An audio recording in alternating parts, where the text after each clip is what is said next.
4 और 4 8 और 3 11 और 1 1 1 1 11 और 4 15 और 6 21।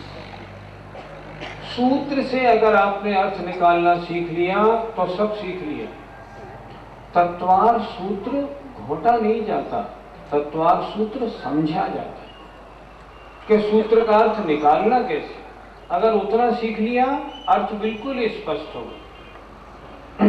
फिर एक बार देखें, गति 4, औदैहिक भाव कषाय 4, लिंग 3, मिथ्या दर्शन 1, लगाइए क्रम से, अज्ञान 1, असंयत 1, असिद्ध भाव 1, लेशा 6। फिर एक बार लगाते हैं, गति चतुः 4, कषाय चतुः 4, लिंग त्रय 3, मिथ्या दर्शन 1, अज्ञान 1, असंयत 1, असिद्ध 1, लेशा 6। कुल भाव हो गए 21। ये 21 भाव कैसे हैं? औदैहिक भाव हैं।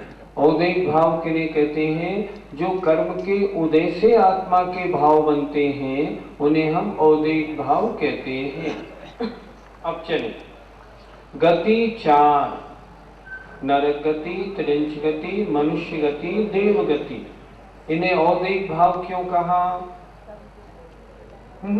ये इनसे कोई आत्मा का परिणाम थोड़ी बना। शरीर आश्रित, फिर आत्मा का भाव कहां बना इनसे? हमारा नरक गति, त्रिंच गति, हमें मनुष्य गति मिली, इससे आत्मा का परिणाम क्या बना? कुछ नहीं बना। फिर इसे औदैहिक भाव में क्यों लिया? नाम कर्म के उदय से तो शरीर मिला, पर इससे भाव क्या बने? ये तो पुद्गल विपाकी है ना। आचार्यों ने लिखा, मनुष्य का शरीर जब मिलता है ना तो आत्मा का परिणाम बना रहता है, मैं मनुष्य हूं। तो ये मनुष्य पने का जो भाव है ये औदैहिक भाव है। देव, देव के निरंतर 24 घंटे भाव रहता है, मैं देव हूं। तो ये जो भाव बना, ये भाव कर्म के उदय से बना। भाव कर्म के उदय से नहीं, कर्म के उदय से। ये गति नाम कर्म के उदय से बना। जो गति मिलती है उसमें आत्मा जो शरीर धारण करता है उसका भाव परिणाम बनता है। जैसे हम और आप सोचते हैं ना, हम मनुष्य हैं, ये भाव कहां से आया? ये औदैहिक भाव है। कैसे बना? गति नाम कर्म के उदय से बना, इसलिए ये भाव औदैहिक है।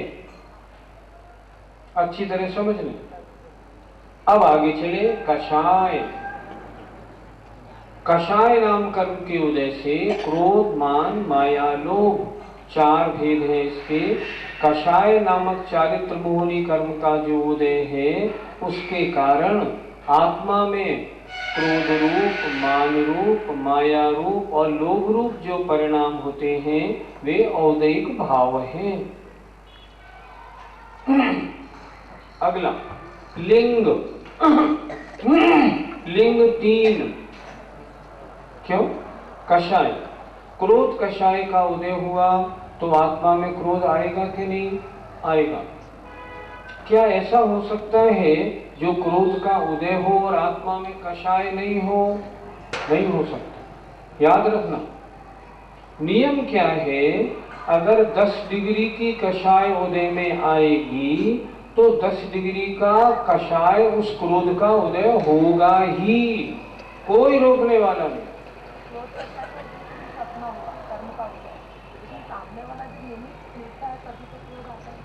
देखो सुनिए, निमित्त कारण है या नहीं? कारण है, लेकिन निमित्त मिले तो कार्य हो, ऐसा होता क्या? नहीं, ऐसा मत कहिए। ऐसा नहीं, निमित्त ना हो तो भी क्रोध आए। क्रोध 2 तरह का, एक बुद्धिपूर्वक, एक अबुद्धिपूर्वक। मैं पूछता हूं, क्या शुद्धोपयोग में कषाय रूप परिणाम नहीं होते? बोलो। अबुद्धिपूर्वक होते होंगे जरूर। ये नहीं कि शुद्धोपयोग 7वें गुण स्थान से लगाया तो 7वें, 8वें, 9वें और 10वें में कषाय रूप परिणाम नहीं हो, जरूर होंगे।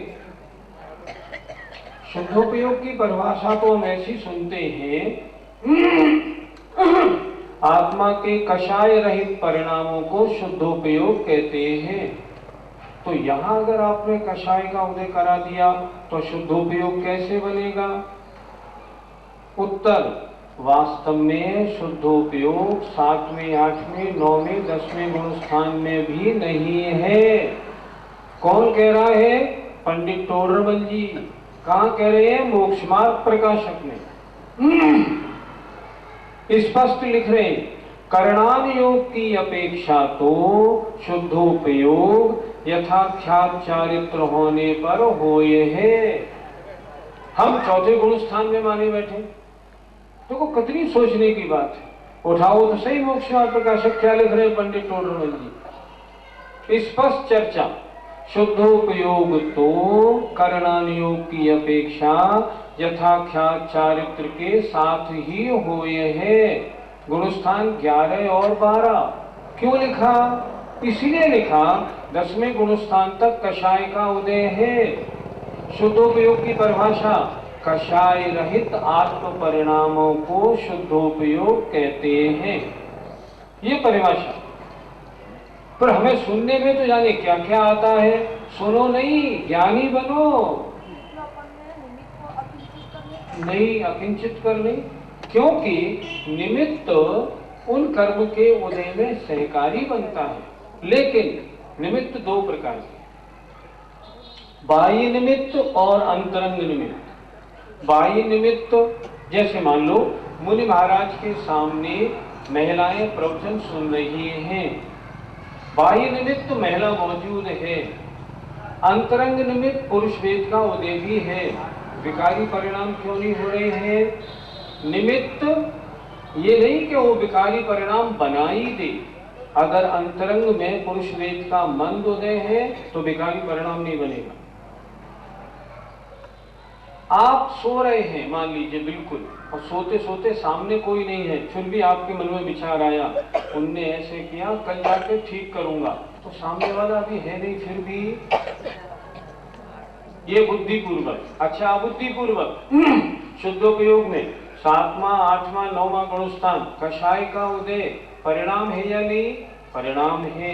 कैसे है? अबुद्धिपूर्वक, दृष्टिगोचर नहीं हो रहे, लेकिन परिणाम बनेंगे।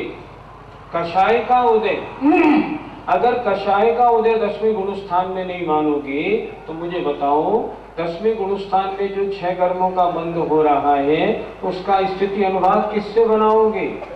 वो तो कषाय से बनाना पड़ेगा। कषाय का उदय है, इसलिए ईमानदारी है तो शुद्धोपयोग 11 और 12वें गुणस्थान में है। करणान योग यही कहता है। करणान योग पे जोर क्यों देते हो? हम करणान योग पे जोर यूं देते हैं कि टोडरमल जी ने खुद मोक्ष मार्ग प्रकाशक में लिखा है, करणान योग तो सर्वज्ञ के वचन है। प्रथमान योग, चरणान योग, द्रव्यान योग में क्यों नहीं लिखा सर्वज्ञ के वचन है? उनमें एफ और बट लगती है, पर करणान योग में एफ और बट नहीं लगती। करणान योग टनाटन हीरे का कांटा तोलता है। तो सही पूछो तो शुद्धोपयोग के गुणस्थान सही 2, 11 और 12, इससे पहले तो होता ही नहीं। अगर द्रव्यान योग से चर्चा करो थोड़े हल्के बन के तो 7, 8, 9, 10, 11, 12, चौथे, पांचवें, छठे में तो प्रश्न ही नहीं बाबा, दूर दूर तक नहीं, सवाल ही नहीं उठता। एक भी आगम प्रमाण नहीं, किसी के कहने से भटकना ही नहीं। एक भी आगम प्रमाण किसी शास्त्र में नहीं कि शुद्धोपयोग के गुणस्थान 4 से होते, इसलिए बिल्कुल नहीं भटकना, मजबूत बने रहना। तो यहां आया कषाय, कषाय 4